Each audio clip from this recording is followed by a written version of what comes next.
Si tu as tout perdu, assure-toi de ne pas perdre la foi. Amen.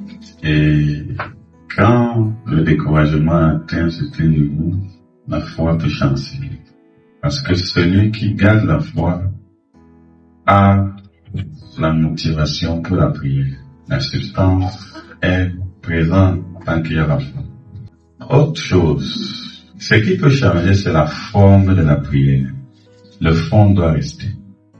La prière, ce n'est pas toujours le fait de se retirer et d'aller dans un endroit calme, peut-être même de se prosterner ou de prendre toute autre position pour prier. Il y a ce que j'appelle souvent la prière express. C'est d'abord un exercice spirituel. Tu peux être assis là et tu es en prière. Donc, quelle est la pensée qu'il y a dans ton cœur? Tu peux parler à Dieu, même étant en train de travailler. Tu vas plus loin. Même quand on est découragé, on peut prier. On peut parler à Dieu, même quand on est découragé. Amen. Ça veut dire quoi? Tu peux dire, Seigneur, je suis découragé. On va parler. Il nous connaît mieux que Nous-mêmes. Tu dis, Seigneur, je suis découragé. Maintenant, ne t'arrête pas là. Seigneur, qu'est-ce que tu dis de mon découragement?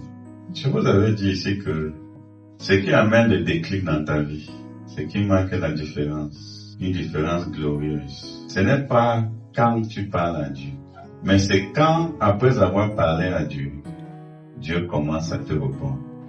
C'est la vie. Parce que là, tu as la direction. Tu peux être découragé. Dis à ton Créateur, à ton Père. Est-ce que ton père biologique t'a jamais entendu lui dire que c'est fort?